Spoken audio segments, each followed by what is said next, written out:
Hi, എല്ലാവർക്കും നമസ്കാരം. മലയാളക്കര മൊത്തം മാറിയിരിക്കുന്നു ഗൈസ്. നിങ്ങൾ വിചാരിക്കും ഇയാളെന്താ എന്നും ഈ ടൈപ്പ് വീഡിയോകൾ ഇടാൻ തുടങ്ങിയിരിക്കുന്നത്. പക്ഷേ എന്തോ പറയാം, ഇപ്പോൾ സോഷ്യൽ മീഡിയയിൽ കാണുന്നത് ഈ ഒരു തരംഗം തന്നെയാണ്. ജിനോസ് 2.0 എന്ന ചാനലിൽ ജിനോസ് പറയുന്ന മാതിരിയാണ് ഇതുകൊണ്ട് ഇങ്ങനെ. ഇത് നമുക്ക് വലിയ ഇഷ്ടമുള്ളൊരു മേഖലയാണ്, ഇത്തരം ആളുകളുടെ വീഡിയോ റിയാക്ട് ചെയ്യുന്നത്. ഇത് റിയാക്ട് ചെയ്ത് കഴിയുമ്പോൾ വലിയൊരു സദ്യ ഉണ്ടൊരു ഫീലാണ്.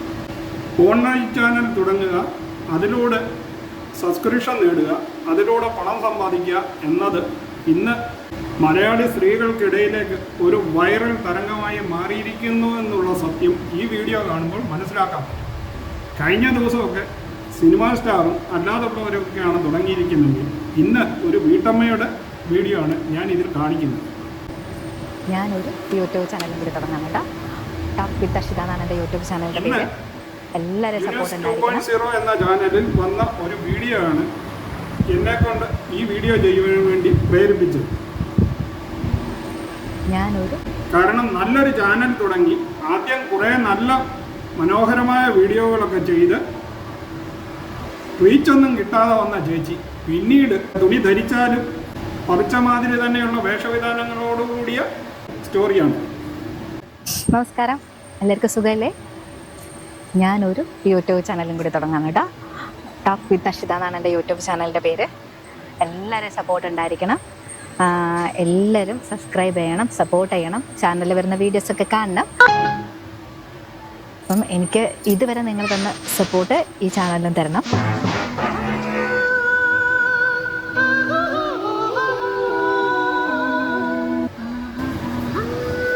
ഈ ചേച്ചി കുറച്ചു കാലം മുമ്പ് നല്ലൊരു ചാനൽ തുടങ്ങി. അതിലേക്ക് എല്ലാവരും സബ്സ്ക്രൈബ് ചെയ്യണമേ എന്ന് അഭ്യർത്ഥിച്ചുകൊണ്ടുള്ള ഒരു വീഡിയോയോടുകൂടി നമുക്ക് തുടങ്ങാം. നമസ്കാരം, എല്ലാവർക്കും സുഖമല്ലേ? ഞാനൊരു യൂട്യൂബ് ചാനലും കൂടി തുടങ്ങാൻ കേട്ടോ.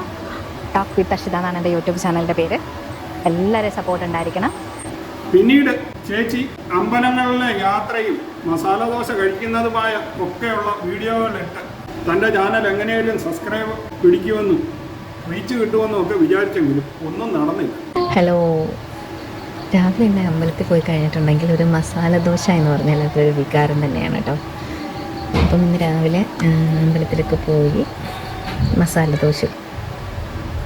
അതിനുശേഷം ചേച്ചി കുറച്ച് പ്രാങ്ക് വീഡിയോകളും കുറേ അഭിമുഖങ്ങളും ഒക്കെ ആയിട്ട് രംഗത്തിറങ്ങിയെങ്കിലും അതും ഒന്നും പച്ച പിടിച്ചില്ല കേട്ടോ. ഞാൻ സംസാരിക്കും, അപ്പോൾ ഇത്ര മാക്സിമം മലയാളം സംസാരിക്കാൻ വേണ്ടി ശ്രമിക്കണം.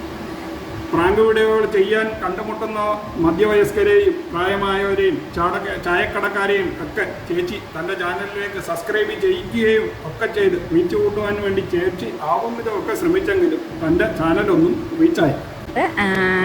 കോഴിക്കോട് ഫറൂഖ് പാലത്തിൻ്റെ അടുത്തുള്ള ഒരു പാർക്കിൽ, ചിൽഡ്രൻസ് പാർക്കിലാണ് കേട്ടോ ഉള്ളത്. ചേച്ചി അന്ന് സബ്സ്ക്രൈബ് ചെയ്തിച്ച ചാനലിൽ അപ്പൂപ്പന്മാരും മധ്യവയസ്കരും ഒക്കെ ഉൾപ്പെട്ടിട്ടുണ്ടായിരുന്നു. അത് ഒരു നോട്ട് ദി പോയിൻ്റായിട്ട് വെച്ചോളൂ. പിന്നീട് ഞാൻ അവസാനം അതിൻ്റെ കാര്യം പറയാം. പിന്നീടാണ് ചേച്ചിക്ക് ഒരു ഉൾവിളി ഉണ്ടായത്. അതുപോലെ ശാരീന സുന്ദരിയായി തൻ്റെ വീഡിയോകളിൽ പ്രത്യക്ഷപ്പെട്ടിരുന്ന ചേച്ചി പിന്നീട് അങ്ങോട്ട്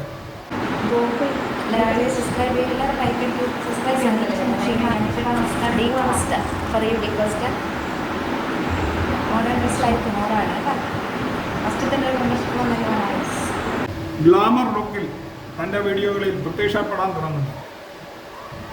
അതോടുകൂടി ചേച്ചിയുടെ നല്ല കാലവും ആരംഭിച്ചു. യൂട്യൂബ് ചാനലിലും ഫേസ്ബുക്കിലും മെമ്പർഷിപ്പ് തുടങ്ങിയാണ്.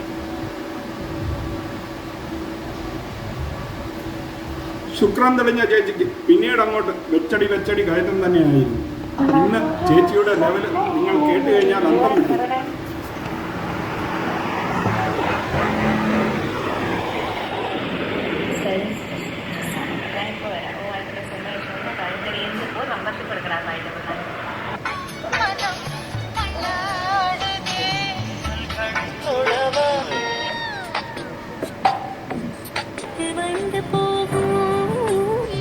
ഇന്ന് ചേച്ചിയുടെ സബ്സ്ക്രൈബർമാരുടെ എണ്ണം ജിനോസിന്റെ ഭാഷയിൽ നമുക്കൊന്ന് കേട്ടു നോക്കാം.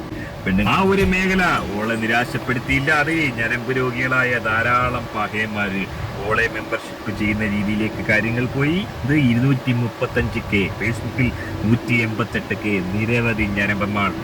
ചേച്ചിയുടെ അമ്പല വീഡിയോകളും മസാല ദോശ കഴിക്കുന്ന ഫോട്ടോയുമൊക്കെ നിഷ്കരണം തള്ളിക്കളഞ്ഞ അവരെ അമ്പരിപ്പിച്ചുകൊണ്ട് ചേച്ചിയുടെ ചാനലിൻ്റെ വളർച്ച ഉയർത്തിപ്പിടിക്കാൻ ചേച്ചിയോടൊപ്പം നിന്ന ഞരമ്പന്മാരായ ചേട്ടന്മാരെ ഈ സമയത്ത് ഓർക്കാതെ വയ്യ. ചേച്ചിയുടെ സ്പെഷ്യൽ ചാനലായ പെയ്ഡ് ചാനലിൽ 399 രൂപ കൊടുത്ത് എന്തും വേണ്ട സബ്സ്ക്രൈബർ ഉണ്ടെന്നും അതിൽ നിന്നും ചേച്ചിയുടെ മാസ വരുമാനം എന്തെന്നും ന്യൂസ് പറയുന്നത് ഒന്ന് കേട്ട് നോക്കൂ. ഇതിനോടകം തന്നെ മെമ്പർഷിപ്പിൽ, ഇൻസ്റ്റഗ്രാം മെമ്പർഷിപ്പിൽ 468 പേരാണ് കയറിയിരിക്കുന്നത്. 399 രൂപ നിരക്കിൽ ഏതാണ്ട് 1,85,000 2 ലക്ഷം രൂപയോളമാണ് ഇവള് സമ്പാദിച്ചിരിക്കുന്നത്. മര്യാദ വീട്ടമ്മയായ ചേച്ചിയുടെ ഇന്നത്തെ വരുമാനം കേട്ട് മറ്റു വീട്ടമ്മമാരും ഈ മേഖലയിലേക്ക് തിരിയുമോ എന്ന് നമ്മൾ ചിന്തിക്കേണ്ട സമയമായിരിക്കും. രണ്ടാമത്, അച്ഛനമ്മമാരുടെ പോക്കറ്റിലെ പൈസ അടിച്ചു മാറ്റി ചേച്ചിയുടെ 350 സബ്സ്ക്രൈബ് ചെയ്ത് കാണുന്ന കൗമാരക്കാരുടെ എണ്ണവും കുറവൊന്നുമല്ല.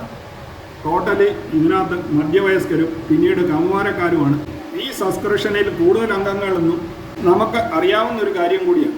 ഈ ഒരു സോഷ്യൽ മീഡിയ ക്രഷ്, അതായത് സബ്സ്ക്രിപ്ഷനിലൂടെ രാത്രിയായി കഴിഞ്ഞാൽ വരുന്ന ചേച്ചിമാരിലെ കാണാനുള്ള സാധാരണക്കാരൻ്റെ തിരക്ക് ഇന്ന് വളരെയധികം അതിക്രമിച്ചിരിക്കുന്നു എന്ന് നമുക്ക് ഈ കഴിഞ്ഞ ദിവസങ്ങളിലെ വീഡിയോകളും സോഷ്യൽ മീഡിയയും കാണുമ്പോൾ മനസ്സിലാകുന്നുണ്ട്. ഇത് കൂടുതലും സോഷ്യൽ മീഡിയയെക്കുറിച്ചും ഇൻ്റർനെറ്റിനെക്കുറിച്ചും അധികം പരിജ്ഞാനമില്ലാത്തവരാണ് വീണു പോകുന്നത്. കാരണം പുതിയതായി മൊബൈലും ഇൻ്റർനെറ്റും ഒക്കെ യൂസ് ചെയ്യുന്നവർക്കാണ് ഈ വെട്ടിൽ വീണു പോകുന്നത്. അതും ഒരു സത്യമായ കാര്യമാണ്. ഇതിൻ്റെ അവസാനം എന്താണെന്ന് നമ്മൾക്ക് ചിന്തിക്കേണ്ടിയിരിക്കുന്ന സമയം കഴിഞ്ഞു എന്നാണ് എനിക്ക് പറയാനുള്ളത്. ഈ വീഡിയോ ഒക്കെ വായിച്ച എൻ്റെ ഒരു അഭിപ്രായം പറയുകയാണെങ്കിൽ, ചേച്ചി ആദ്യകാലങ്ങളിൽ സബ്സ്ക്രിപ്ഷൻ എടുക്കാൻ വേണ്ടിയും പ്രാങ്ക് വീഡിയോ ചെയ്യാൻ വേണ്ടിയും എത്തിയിരുന്ന മധ്യവയസ്കനായ ആ ചേട്ടൻ്റെ ഇന്നത്തെ അവസ്ഥ എന്താകുമോ എന്തോ. കാരണം ചേച്ചിയുടെ 399 രൂപ സബ്സ്ക്രിപ്ഷനിൽ ഈ അമ്മാവനും എത്തിയോ, അതോ ചേച്ചിയുടെ ഇന്നത്തെ ഈ രൂപങ്ങളൊക്കെ കണ്ട് ചാനലും ഇട്ടെറിഞ്ഞ് അന്തം വിട്ട് കുന്തവും വിഴുങ്ങി അമ്മാവന്മാർ നിൽക്കുകയാണോ എന്ന് ഒന്ന് ആലോചിച്ച് നോക്കൂ. അപ്പോൾ ഇന്നത്തെ ഈ വീഡിയോ നിങ്ങൾക്കെല്ലാം ഇഷ്ടമായി കാണുമെന്നും കുറച്ചെങ്കിലും ഈ വിധ തട്ടിപ്പുകളെയൊക്കെ മനസ്സിലാക്കാൻ സാധിച്ചു എന്നും ഞാൻ കരുതുന്നു. വീഡിയോ ഇഷ്ടമായെങ്കിൽ ചാനൽ ലൈക്ക് ചെയ്യാനും സബ്സ്ക്രൈബ് ചെയ്യാനും മറക്കാതിരിക്കുക. വീണ്ടും അടുത്തൊരു വീഡിയോയുമായി കാണുന്നത് വരെ നിങ്ങൾക്കെല്ലാവർക്കും ഗുഡ് ബൈ.